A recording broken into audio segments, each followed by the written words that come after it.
speech came very late for my daughter. She would say maybe a few words here and there, but mostly it was a lot of pointing and signing. Her eyes were always full of frustration that she couldn't communicate to me. And I was a little concerned, but I just figured all children kind of develop at their own rate. And when she turned 2, things started to improve because the parenting blogs told me that I no longer had to feel guilty if my kid looked at a screen. And let me tell you, I leaned into that loophole. We started watching movies together, and it became our favorite pastime, which, as a filmmaker, delighted me. And she started to repeat dialogue as a way to communicate with me. It was the first time she really spoke in sentences. Completely blew my mind. There's a rumbly in my tumbly. Oh, okay, you're hungry, like Winnie the Pooh. Lions and tigers and bears, oh my. Oh, sweetheart, you're scared. It's okay, I'm here. I am Groot. Yeah, I think you lost me on that one.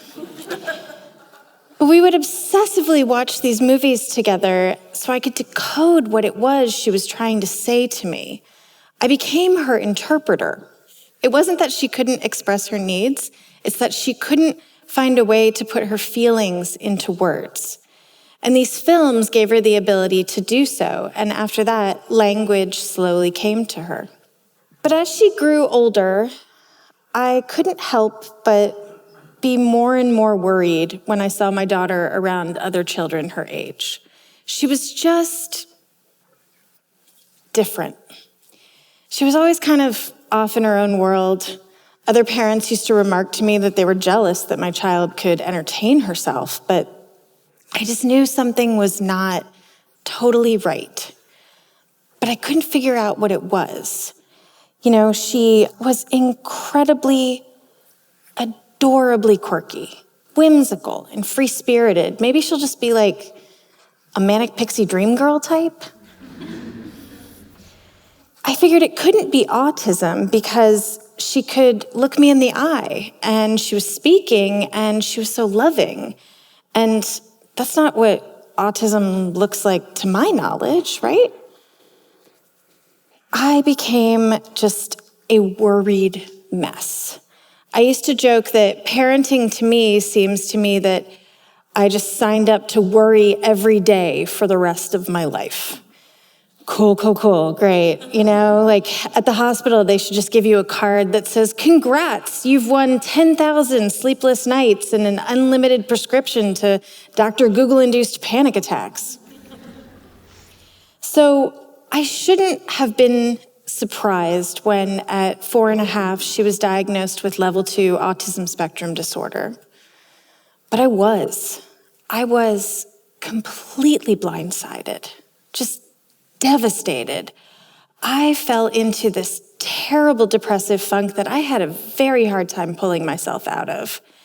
I developed anxiety and stress-related stomach issues, and for a while, my entire diet consisted of saltines and existential dread. All because I didn't understand what autism was.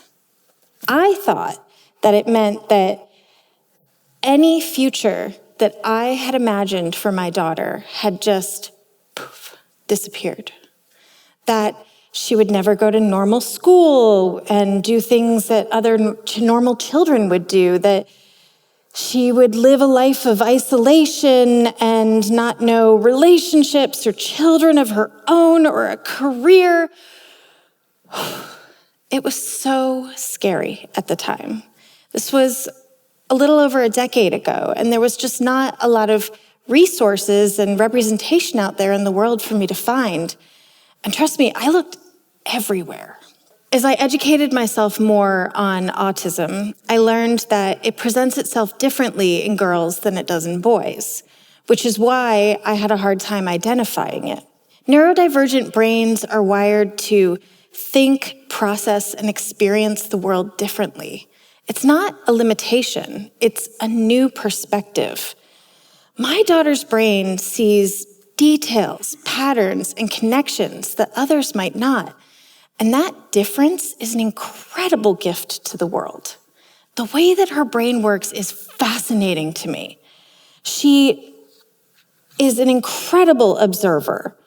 She can pull elements from multiple sources and recontextualize them. She would build these elaborate, deliberate art installations with all of her toys in various places in our home. She's so open-hearted and earnest. She makes herself laugh all day long. I'm lucky that she's my child. She's also made me a better storyteller. In my work, I specialize in comedy that finds the funny in the darkest of places. Comedy is so powerful. It sneaks truth into your heart while you're too busy laughing to resist. It's so much more than tragedy plus time. Comedy is like the ultimate puzzle, and I love puzzles of all kinds. In comedy, it's amazing to me how every word, gesture, or pause matters. How changing the emphasis on one word or 5 frames in an edit is the difference between whether or not a joke lands. And when it does, the result is transformative.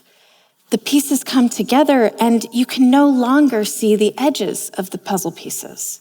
And what's left is effortless and feels like it just leaves this incredibly lasting impact.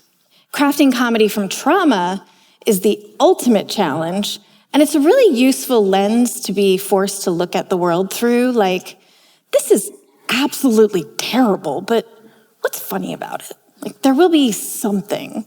At the very least, I'll be able to workshop into a Type 5 for my therapist. Minority, disabled, and neurodivergent comedians bring fresh perspectives that expand our awareness and celebrate our shared humanity. The stories that I help develop with comedians about things like neurodivergence, gender transition, grief, diabetes, and foster care, I swear they are all really hilarious, incredibly hilarious. They show us a new perspective that we may not have considered, and they remind us that we're not alone. It's why I'm amplifying these voices. Let me give you 2 examples. About 2 years after my daughter's diagnosis, I was working with Amy Schumer on her special Growing, and I helped to develop what became Expecting Amy, a comedy docuseries about her very difficult pregnancy. It was really important to me that we talk not only about pregnancy, which, by the way, women definitely do not talk about enough, but also her husband Chris's autism diagnosis, which they had received just a few months before she found out she was pregnant. When his doctor listed off the traits that put him on the spectrum, Amy remarked that those were all the reasons why she loved him, which honestly felt like the most romantic thing I'd ever heard. Like, forget Pride and Prejudice, this is neurodivergent and thriving. She loved him not despite his autism, but because of it. And they were actively seeking tools to better understand each other. And as the parent of an autistic child that I love so much, this felt like the most powerful message in the world to put out there. A few years ago, a friend reached out to me she wanted to introduce me to a fellow professor at her school, Matt Foss, who was a playwright who was transitioning to screenwriting. She casually mentioned, he's dyslexic, so we help him proofread. But his writing's really, really good. We met and really hit it off. We spoke for over 2 hours, but my biggest takeaway from that conversation was that he was clearly more than dyslexic. He reminded me so much of my daughter. I saw so many of her mannerisms in him, and he was a bit of a manic pixie dream boy. And I was trying to figure out, how do I tell him this? It's not really like an easy conversation to have. So I suggested that he watch Expecting Amy. And he called me the next day and he said, I watched it, and I think I may be autistic. And I said, yeah, I think you may be too. And I encouraged him to get a diagnosis, and he did. And he told me that he felt a tremendous sense of relief in this diagnosis, that suddenly his life made sense. About a year later, I found myself in Toledo, Ohio, directing my first feature film. It's a comedy called Lone Wolves that was co-written by and starring Matt Foss himself. We considered some more well-known actors to act in it, but Matt had poured so much of his own personal experience into the main character that I really encouraged him to write his autism diagnosis into the script, to really name it so that we could talk about it. And once we did so, I knew that to be true to my own personal convictions, that I had to cast authentically, and I wanted Matt. And I'm really proud to say that we shaped his performance to be so strong that so far in our festival run, we've won 2 Best Film Awards and 2 Best Actor Awards.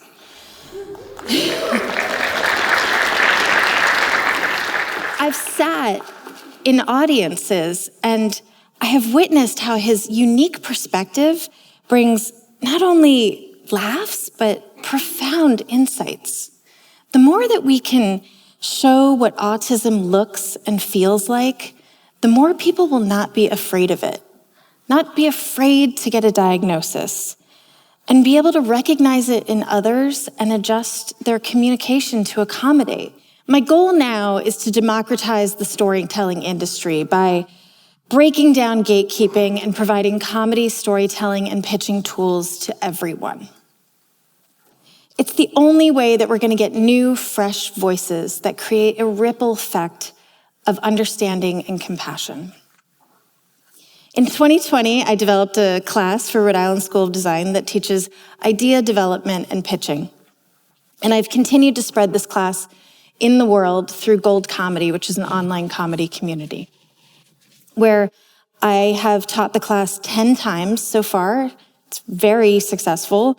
And I've gone to see my students garner awards at festivals, get representation, and create critically acclaimed web series to really tell the stories that have been sitting on their heart to tell.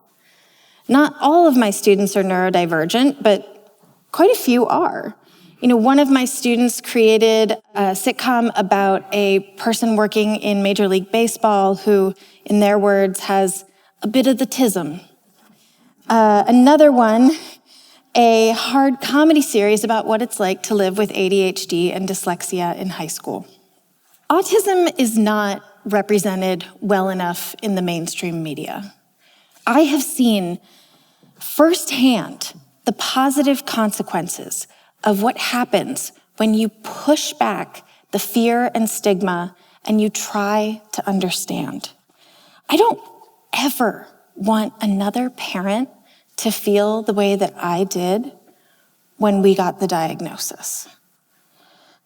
Because the truth is that your child will be awesome in their own way. And it's your job to help it lift them up and not hold them back. To not hide a diagnosis, but to embrace it fully. Different perspectives bring different ideas, and those ideas can be revolutionary. I don't want anything standing in the way of my daughter's expression and what she's able to bring to the world. We need to support the Manic Pixie Dream Kids in our lives. And by the way, you've sort of been listening to a little bit of one, because just literally 2 weeks ago, I took my own advice and finally got diagnosed with ADHD after sort of suspecting it for years. And let me tell you, that diagnosis has been revelatory. Now I understand why I walk into rooms with great purpose, only to immediately start narrating my own confusion like a lost documentarian. As I learned from my daughter, sometimes it's about leaning into the quirks, embracing the weirdness, and celebrating the things that make us uniquely us. Because the truth is, The world is a whole lot more fun when we stop pretending that we're all the same.